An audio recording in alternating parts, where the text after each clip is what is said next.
हमें सिर्फ और सिर्फ जो आपको क्वेरी लगती है, मैं क्लास के एंड में आप सबसे पूछूंगी, जब 5 मिनट्स बचेंगे क्लास के, तो आपको जो भी क्वेरी लगती है आप उसे मेरे से सॉर्ट आउट कर सकते हैं। ठीक है, तो सबसे पहली बात हम करते हैं, मैं पहले वर्बली समझाती हूँ कि सबसे पहला जो हम पढ़ रहे हैं, आप अपना कॉपी और पेन रखिए अपने साथ में, मैं जो बोल रही हूँ यू शुड, मैं आप उसे नोट डाउन करिएगा। ठीक है, क्योंकि हम पढ़ेंगे, हम पीडीएफ से भी पढ़ेंगे, पर अगर आप खुद उसे नोट आउट करते हैं तो इससे बेटर और कुछ नहीं हो सकता। ठीक है,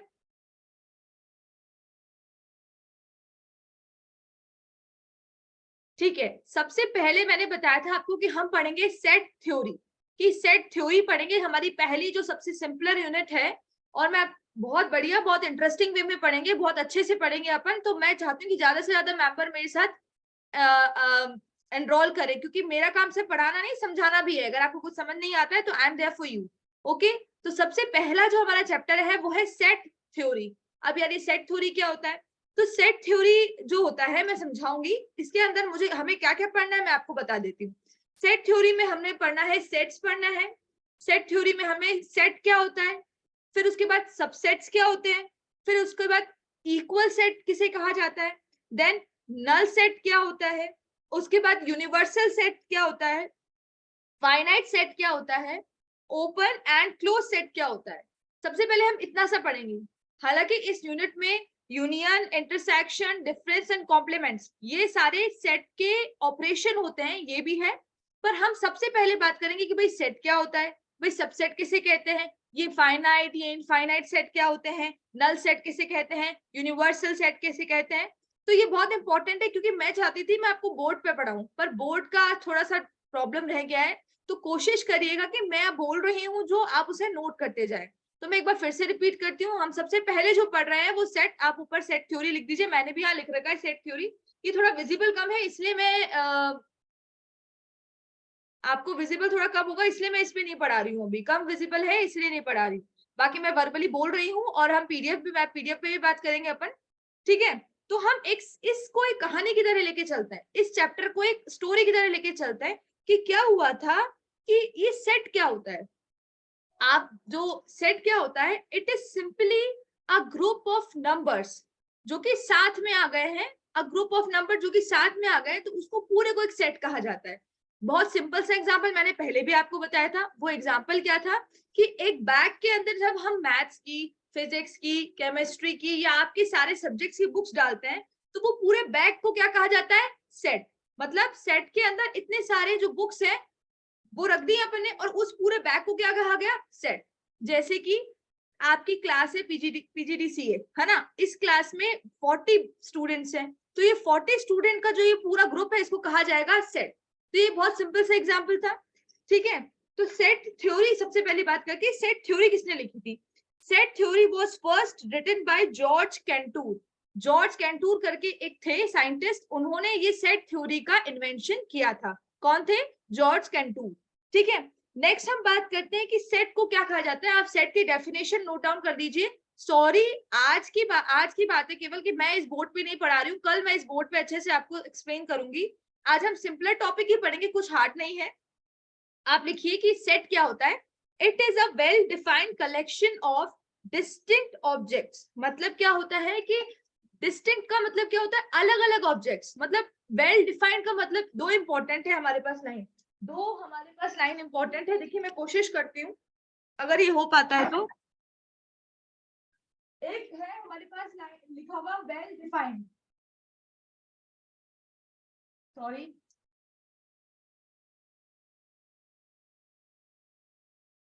विजिबल थोड़ा बहुत तो हो रहा होगा, हाँ। तो वेल डिफाइंड है एक हमारे पास, और दूसरा मैंने बोला डिस्टिंक्ट।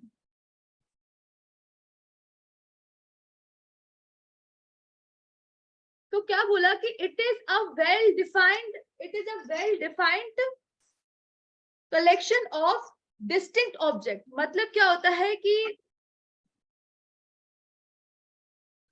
मतलब क्या होता है कि ये एक वेल डिफाइंड मतलब अच्छा खासी खासी से जो नंबर्स है वो अच्छे खासी तरीके से डिफाइंड है। और डिस्टिंक्ट का मतलब है अलग अलग नंबर्स, अलग अलग नंबर्स का सेट। मतलब कि अगर मैं लिख दूं, एक गोला बना दूं, एक सर्कल बना दूं, और इसके अंदर मैं लिख दूं 1 2 3 और 4, दिख रहा होगा, तो ये एक सेट है। ठीक है, और अगर मैं एक जगह यहाँ लिख दूं A B C D, तो ऑफ कोर्स इस ग्रुप को भी क्या कहा जाएगा, सेट। इन दोनों को सेट कहा जाएगा, क्योंकि ये एक वेल डिफाइंड ऑब्जेक्ट है। वेल डिफाइंड है, 1 2 3 4 they are what, they are numbers, तो ये वेल डिफाइंड है। साथ में ये डिस्टिंक्ट मतलब अलग अलग है, 1 2 3 4 एक दूसरे से अलग है। Similarly A B C D भी दे आर वेल डिफाइंड।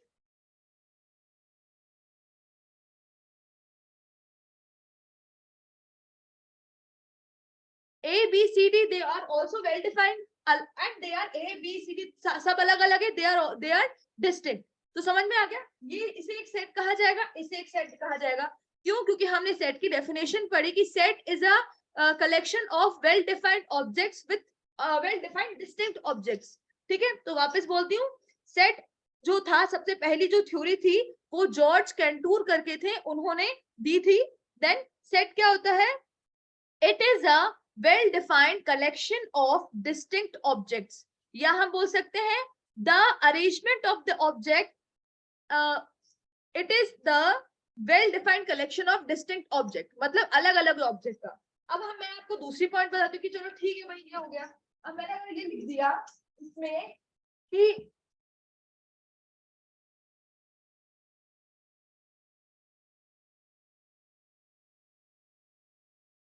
1 1 2 3, या फिर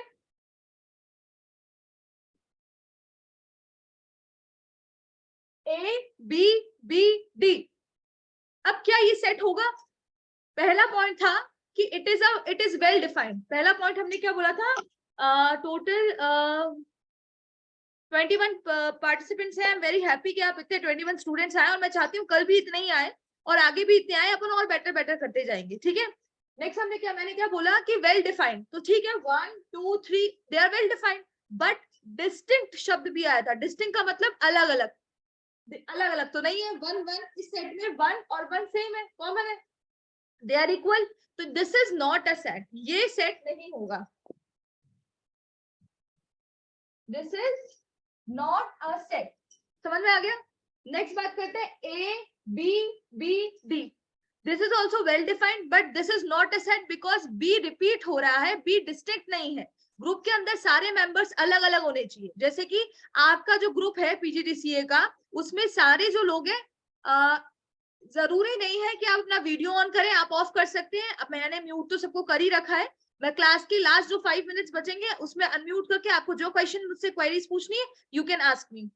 तो ये सेट नहीं है। नेक्स्ट बात करते हैं A B B D, इसमें भी क्या है, हाँ वेल डिफाइंड है, but they are not distinct, अलग अलग नहीं है ये, तो this is also not a set. ठीक है, तो ये बहुत सिंपल सी थ्योरी थी कि it is the well defined collection of distinct object. अच्छा, तो सेट को कैसे दिखाएंगे आप, अब ये भी देख लेते हैं इसका एग्जांपल कैसे लिखेंगे। ये तो मैंने एक सिंपल सा वे बताया, this is not the correct format of writing a set. इस ऐसे सेट नहीं लिखते हैं। सेट कैसे लिखा जाता है मैं बताती हूँ।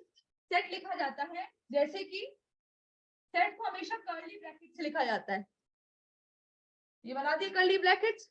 मैंने बनाया सेट ऑफ 1 2 3 4, ठीक है, 1 2 3 4, ठीक है, 1 2 3 4, ये मेरे सेट, ये मेरा पूरा सेट है। ठीक है, और सेट को क्या नाम भी देना पड़ता है, नोटेशन भी देना पड़ता है, हम फर्दर भी पढ़ेंगे, मैं बस लिख रही हूँ इज इक्वल्स टू A। अब इस पूरे का मतलब मैं आपको बताऊंगी अभी, पर सबसे पहले हम पढ़ते हैं कि भाई हमने पता चल गया। अब इस तरह से सेट को लिखा जाता है, देखिए A is equals to bracket open, अंदर सेट में अपने जो हमारे नंबर थे वो हमने लिखे और ब्रैकेट क्लोज, ये सेट को लिखा जाता है। ये मैंने सेट की डेफिनेशन के नीचे का एग्जांपल आपको बता दिया। ठीक है, अब हम बात करते हैं आगे सेट U। अब हम बात करते हैं कि भाई ठीक है हमें सेट पढ़ना है, पर हमें सेट क्यों पढ़ना है, आगे हमारा इसका क्या मतलब है, क्या किस वजह से हमें सेट को पढ़ना चाहिए। तो सेट को पढ़ने का मतलब, एक्सक्यूज मी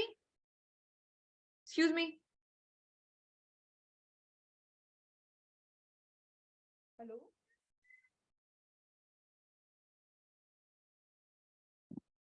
ठीक है, ये सेट का एग्जांपल था। अब हमें सेट क्यों पढ़ना चाहिए आगे, तो आपने प्रोबेबिलिटी नाम से शब्द सुना होगा। प्रोबेबिलिटी होती है जो हम रियल मैथमेटिक्स में भी यूज करते हैं, फर्दर भी आगे यूज होती है। तो प्रोबेबिलिटी में जो सेट्स होते हैं उसका सबसे बड़ा रोल होता है।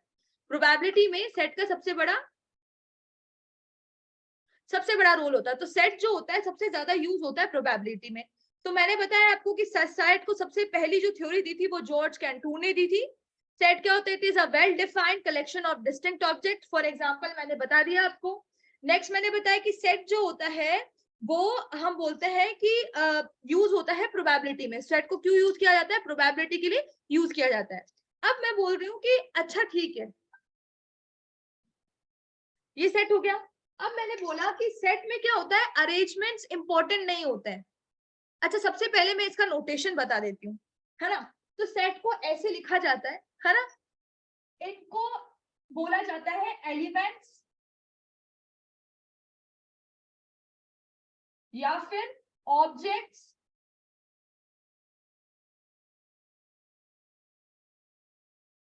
या फिर मेंबर्स। मतलब सेट में जो ये सेट के अंदर जो 1 2 3 4 जो लिखे हुए हैं, इनको कहा जाता है या तो एलिमेंट्स या ऑब्जेक्ट या members. They are the elements of the set, they are the objects of the set, और they are the members of the set. Easy. ये और ये ब्रैकेट हमेशा हमें लगाने होते हैं, कर्ली ब्रैकेट्स। ओके, देन हम बोलते हैं कि जैसे कि मैंने बोला कि अगर मैं एक बैग में बुक्स रखती हूँ तो इस वो बैग किसी बच्चे का होगा। मान लो अंजू का वो बैग है, तो मैं बोलूंगी, मैं क्या बोलूंगी कि ये बैग के अंदर जो बुक्स है ये सारी अंजू की है। मतलब मैंने उस बैग के जो ओनर का नाम असाइन कर दिया।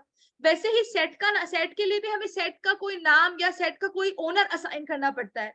तो इस सेट का जो ओनर है वो है ए। तो मैं बोलूंगी सेट ए। ठीक है, सेट ए के अंदर 4 एलिमेंट्स है, 1 2 3 4। करेक्ट? समझ में आ गई बात? बहुत इजी थी ये तो इस तरह से हम सेट को लिखते हैं। और ये सेट का टेब्यूलर फॉर्म है, ये भी हमें ध्यान रखना है। सेट को दो और तरीके से भी लिखा जा सकता है, पर ये सबसे इजीएस्ट फॉर्म है सेट का, और इसको टेब्यूलर फॉर्म कहते हैं। इजी, कोई प्रॉब्लम नहीं है। अच्छा, अब मैं एक पॉइंट और बताती हूँ आपको कि आप मुझे बताइए,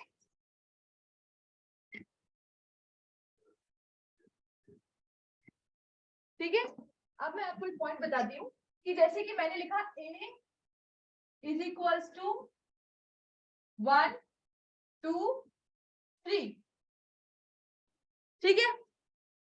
और मैंने लिखा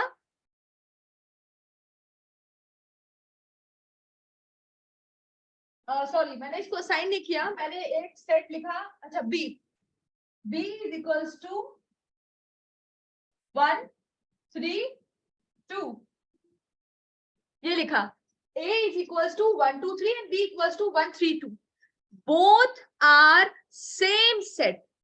मतलब सेट में एलिमेंट्स के अरेंजमेंट का मैटर नहीं करता है। सेट में ये देखा जाता है कि एलिमेंट्स सेम है कि नहीं है। यहाँ 1 है तो यहाँ 1 है, यहाँ 2 है तो हालांकि 2 यहाँ आ गया है, ठीक है, पर इस सेट के अंदर ही है। और यहाँ 3 है तो यहाँ 3। इसका मतलब a is equals to b। a और b दोनों सेट बराबर हैं। इसका मतलब ये हुआ क्योंकि a के अंदर जो सेट था वो 1 2 3 है और b के अंदर क्या है? 1 3 2।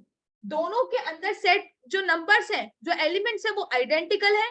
उनका ऑर्डर अलग अलग है, यहाँ 3 पहले है, वहां 2 पहले है, पर दोनों के अंदर के एलिमेंट सेम है। इसका मतलब वो सेट बराबर होता है। इजी।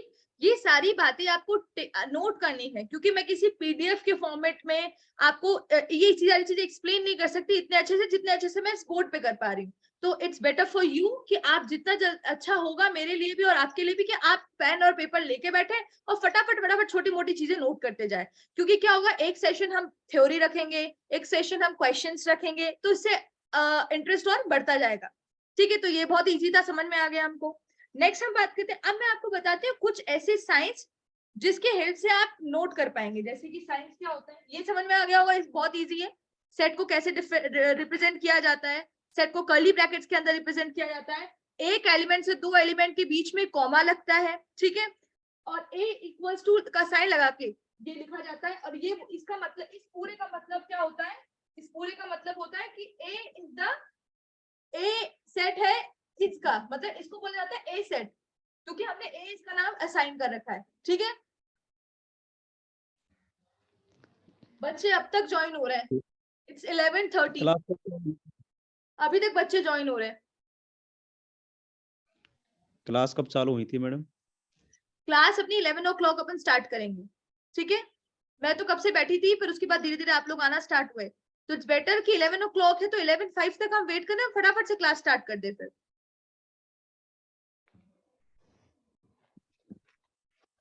ठीक है। पता नहीं चलता। पता नहीं चला, कोई बात नहीं, लिंक अब कल से तो एक्टिवेट हो जाएगा। आज थोड़ी लिंक में प्रॉब्लम थी, इस वजह से आप लोगों को पता नहीं चला होगा।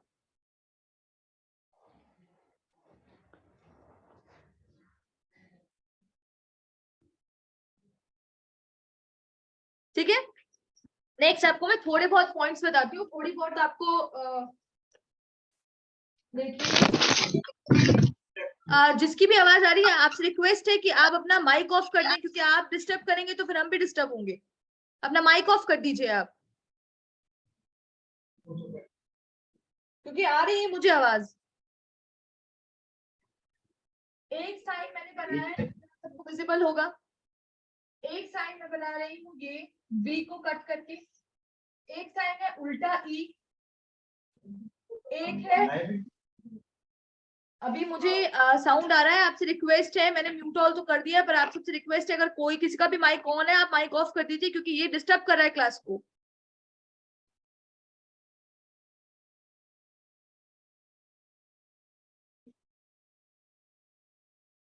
शायद आप नहीं बोल पाएंगे आप।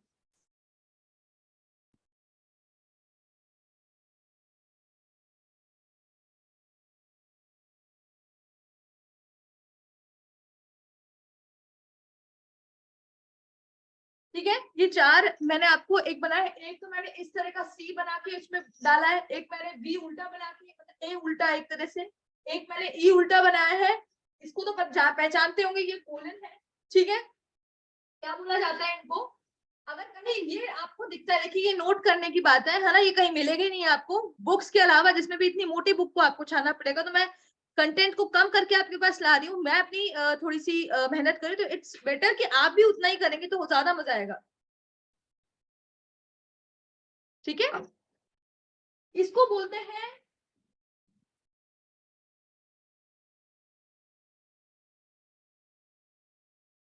आज थोड़ा कम वो होगा, सॉरी, कल से मैं अच्छे से कर दूंगी। मैं कैपिटल लेटर में लिखती हूँ, आपको अच्छे समझ में आएगा।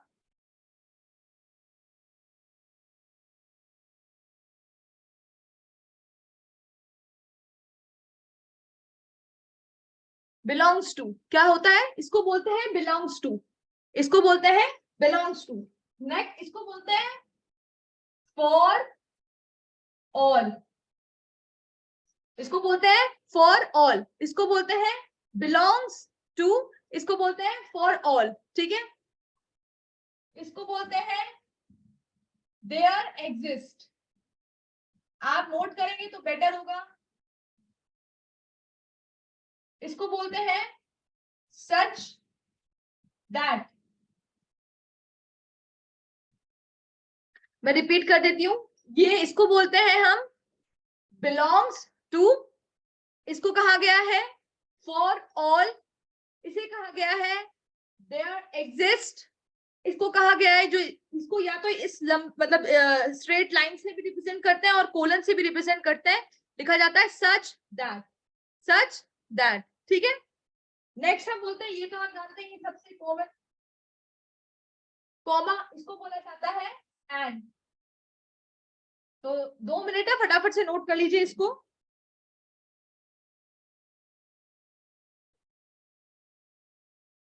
ठीक है, ठीक है। सेट में हमने 4-5 नोटेशन देखे। एक नोटेशन है कि हमने कॉमे को एंड बोल दिया, सी के बीच में हमने सी का कट कर दिया तो उसको बिलोंग्स टू बोल दिया, उल्टा ए है इसको फॉर ऑल बोल दिया, उल्टा ई है उसको देयर एग्जिस्ट बोल दिया, और अगर कोलन लगाते हैं या फिर एक लाइन क्लिक करते हैं तो इसको हमने बोल दिया,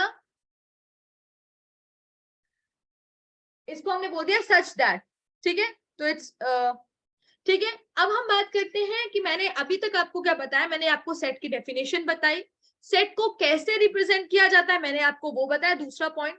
तीसरा पॉइंट मैंने आपको बताया कि सेट को हम क्यों यूज करते हैं, प्रोबेबिलिटी मोस्टली बहुत सारी और चीजों में भी यूज होता है, पर प्रोबेबिलिटी सबसे ज्यादा है कि प्रोबेबिलिटी में सबसे ज्यादा प्रोबेबिलिटी का सबसे ज्यादा यूज होता है प्रोबेबिलिटी की प्रॉब्लम्स में सेट्स। नेक्स्ट मैंने आपको बताया कि सेट को किसने इन्वेंट किया था। आगे मैंने बताया आपको कि सेट के अरेंजमेंट्स में कोई सेट में अलग अलग नंबर्स होने चाहिए और सारे वेल डिफाइंड होने चाहिए, तभी उसे एक सेट कहा जाता है। अगर सेट में नंबर्स के अरेंजमेंट ऊपर नीचे है, मतलब ए बी सी डी या ए सी डी बी है, तो दोनों सेट बराबर होंगे, क्योंकि सेट को अरेंजमेंट से कोई फर्क नहीं पड़ता है। ठीक है, आगे हमने बात करी कि ये सारे पॉइंट बात करी हमने। अब मैं बताती हूँ आपको कि सेट को कैसे कैसे रिप्रेजेंट करते हैं अपन, ठीक है ना, सेट को कैसे कैसे रिप्रेजेंट करते हैं। मैं सिर्फ बताऊंगी, मैं और कुछ भी नहीं, सिर्फ एक सिंपल सा मुझे बताना है आपको कि सेट को कैसे रिप्रेजेंट किया जाता है। ठीक है,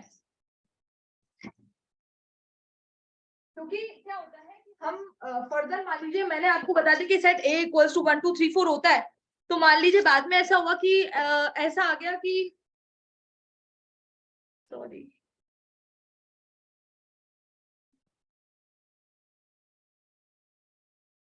विजिबल है,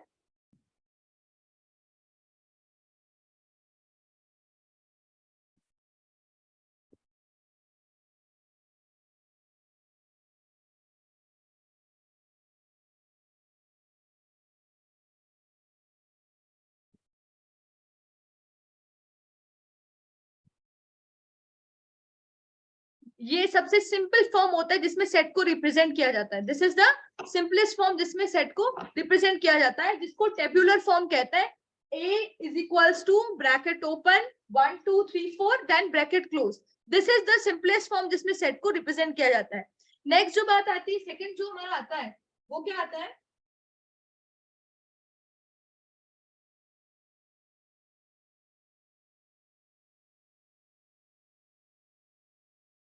इसको पिक्टोरियल फॉर्म बोलते हैं।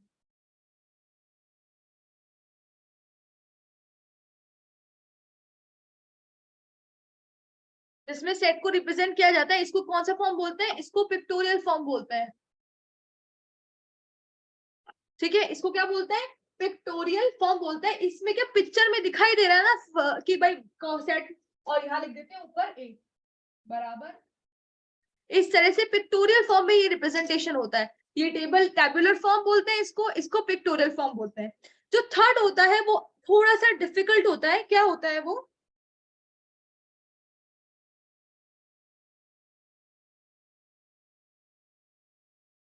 हम किसी वेरिएबल के फॉर्म में रिप्रेजेंट करते हैं। वेरिएबल का मतलब पता है, वेरिएबल क्या होता है, एक ऐसी चीज जिसका जिसको डिफाइन, जो अनडिफाइंड होता है। जैसे कि हमने वेरिएबल ले लिया कोई एक्स, तो एक्स में हम कोई भी वैल्यू रख सकते हैं। एक्स में 1 रख सकते हैं, 2 रख सकते हैं, 4 रख सकते हैं, 10 रख सकते हैं, 0 रख सकते हैं। तो एक्स की वैल्यू डिफाइन नहीं है, तो एक्स एक वेरिएबल हुआ। वेरिएबल का मतलब जिसकी वैल्यू बदलती जाए।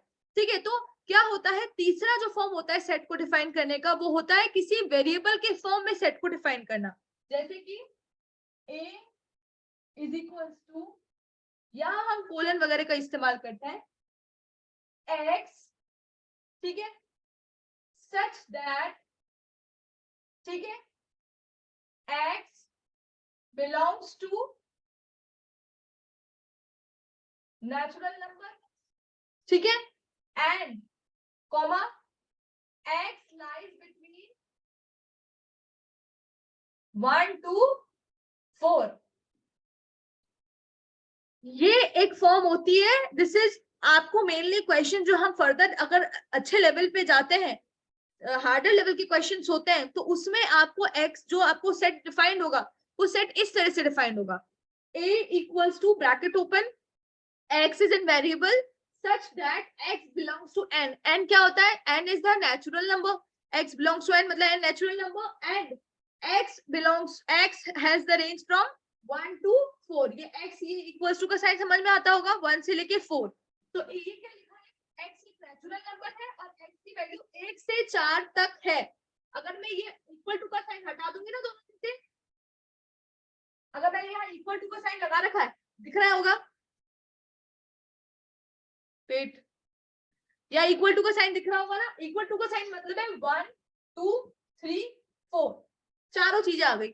अगर मैं ये इक्वल टू के साइन अगर यहाँ रिमूव कर दूं, तो ये दोनों गायब हो जाएंगे यहाँ से। क्योंकि ये 1 और 2 नहीं, 1 और 4 के बीच में जो वैल्यू है मतलब 2 और 3 ये आते हैं। और मैंने नेचुरल नंबर्स की बात की है तो केवल हम इंटीग्रल नंबर्स लेंगे, ठीक है, इजी। अब तक तो सब कुछ इजी लग रहा होगा, कुछ भी हार्ड नहीं है, सब बहुत इजी है ना। अब हम बात करते हैं कि मैंने बात करी थी आपसे कि सेट के, अब मैंने बात करी थी आपसे कि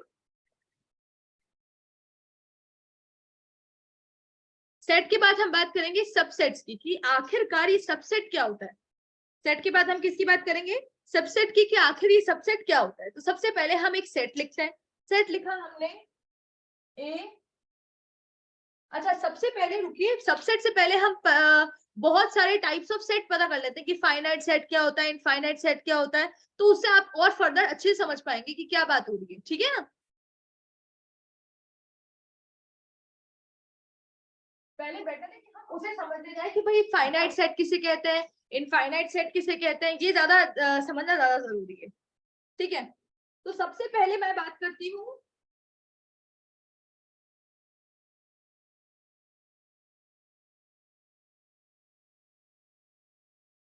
किसकी बात करी मैंने, इक्वल सेट की। मैंने लिखा ए इज इक्वल्स टू 2 4 6, ये ए है। बी इज इक्वल्स टू 2 4 6, ये दोनों सेट 2 4 6 इसमें एलिमेंट है, इसमें भी 2 4 6 एलिमेंट है, तो दोनों सेट क्या है, इक्वल है। तो इसको इक्वल सेट कहा जाता है। मान लीजिए मैंने यहाँ पे ऊपर नीचे कर दिया, इसको 6 कर दिया, इसको 4 कर दिया, तो दोनों एलिमेंट्स बराबर। हमें ऑर्डर नहीं देखना, हमें अरेंजमेंट नहीं देखना, हमें सिर्फ ये ध्यान देना है कि एलिमेंट्स बराबर है, तो बस फिर एलिमेंट्स बराबर है, तो बस इतना ही हमें ध्यान देना है कि एलिमेंट्स बराबर है, तो हमने इनको इक्वेट कर दिया और हमें कुछ भी ध्यान नहीं देना, ठीक है, इजी, समझ में आ गया। नेक्स्ट मैं एक छोटी सी बात आपको और समझा देती हूँ। मैं एक छोटी, अच्छा एक बात आप ध्यान रख लीजिएगा कि सेट हम कुछ भी ले सकते हैं, मतलब A B C D, Raghu Ram Raghav, है ना। इट सेट में भी, अच्छा सेट में भी a group of, wait, set में बी अ ग्रुप ऑफ पीपल्स, कुछ भी हो सकता है, जरूरी नहीं कि हम सिर्फ न्यूमेरिकल्स वैल्यू ले सेट में, जरूरी नहीं है, ठीक है।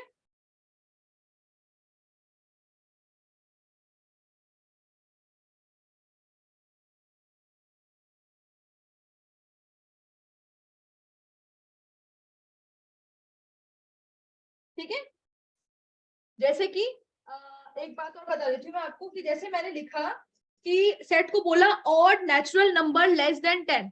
चलो ये एग्जांपल हम बाद में करेंगे, मैं रख लेती हूँ उसको, पहले हम ये पढ़ लेते हैं नॉर्मली, है ना, फिर इसकी सेट है कि सेट नहीं है, ये एग्जांपल हम बाद में पढ़ेंगे। पहले अभी समझ में आ गया, दिस इज इजीएस्ट वन, की सेट क्या होता है, इक्वल सेट क्या होता है। Equal set where, equal set is a set where the number of elements in a set are equal, ठीक है। Equal set is a set in which, yeah, where the number of variables, the number of elements, sorry, the number of elements or the number of members in the set are equal, ठीक है, order arrangement पे depend नहीं करते हैं। एक, अब मैं एक और बता देती हूँ कि इसमें एक और होता है, जैसे ये तो इक्वल सेट है, एक होता है इक्विवेलेंट सेट। अब ये इक्विवेलेंट सेट क्या होता है, इक्विवेलेंट सेट में बताती हूँ क्या होता है। मैं सेकंड पॉइंट मैंने कौन सा सेट बोला, इक्विवेलेंट, ये तो इक्वल सेट था। अब मैं बात करूंगी इक्विवेलेंट सेट की।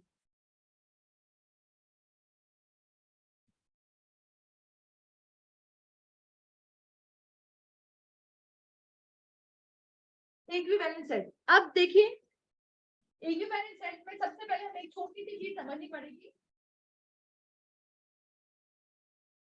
इक्विवेलेंट सेट को समझने के लिए हमें छोटी सी सिंपल सी चीज समझनी पड़ेगी। क्या समझनी पड़ेगी, उसको कहते हैं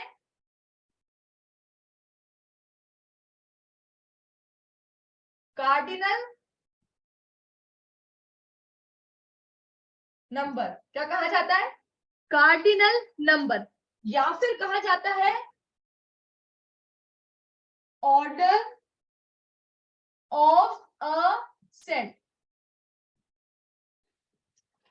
मतलब इक्विवेलेंट सेट को समझने के लिए सबसे पहले हमें कार्डिनल नंबर को समझना पड़ेगा, जिसको हम ऑर्डर ऑफ अ सेट भी कहते हैं। अब यार ये क्या नई चीज हो गई? ये है कि अगर मैंने किसी सेट को लिखा ए, दिख रहा होगा, बराबर equals to, sorry, A equals to 1, 2, 3, x, y। ये दिख रहा है set a equals to 1, 2, 3, x, y। x और y यहाँ वेरिएबल्स नहीं है।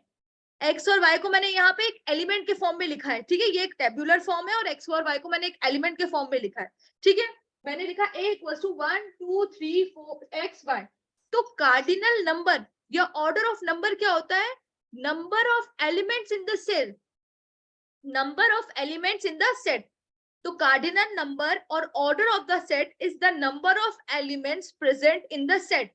मतलब एक सेट के अंदर कितने नंबर है, ये हमारा कार्डिनल नंबर बताता है। जैसे कि इस सेट के अंदर कितने एलिमेंट है, सॉरी, इस सेट के अंदर कितने एलिमेंट है? 1, 2, 3, 4, 5। तो इसका कार्डिनल नंबर क्या होगा? 5। इजी। इसका कार्डिनल नंबर क्या होगा? 5। और इसका ऑर्डर क्या होगा? 5। इजी, बहुत इजी। कार्डिनल नंबर और the set of the number. Cardinal number is the number of elements in a set. एक सेट में जितने एलिमेंट्स होते हैं उनको कार्डिनल नंबर कहते हैं। बच्चे अब तक एडमिट हो रहे हैं, जिसमें क्लास खत्म होने में ज्यादा टाइम है नहीं हमारा, उसके बाद भी अभी तक एडमिट हो रहे हैं। तो आप कल, आपका टाइमिंग 11 o'clock है, शार्प 11 o'clock या 11:05 तक हम लोग वेट करेंगे, उसके बाद हम क्लास स्टार्ट कर देंगे। क्लास बहुत इंटरेस्टिंग होगी, मुझे अच्छा लगेगा, आपको भी अच्छा लगेगा अगर आप क्लास बिल्कुल लेंगे, क्योंकि मैथ्स है, सीखने की चीज है, ठीक है। अब कार्डिनल नंबर की बात कर दी। कार्डिनल नंबर या ऑर्डर ऑफ सेट क्या होता है? कार्डिनल नंबर या ऑर्डर ऑफ सेट होता है the number of elements in a set. कितने एलिमेंट्स है हमारे सेट में, इसका कार्डिनल नंबर क्या है? ए का 5।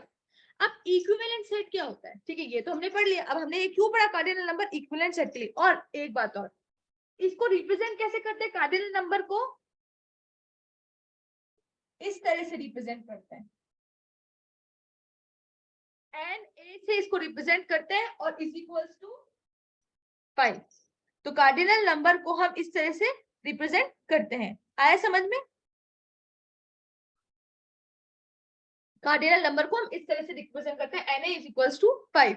ठीक है, आगे समझ में? अब हम पढ़ेंगे इक्वल सेट, तो हमने पढ़ लिया। अब इक्विवेलेंट सेट पढ़ेंगे हम। इक्विवेलेंट सेट क्या होता है देखिए।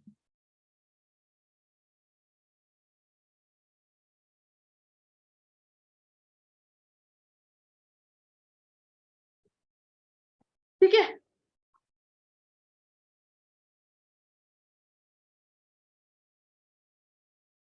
वेट ना,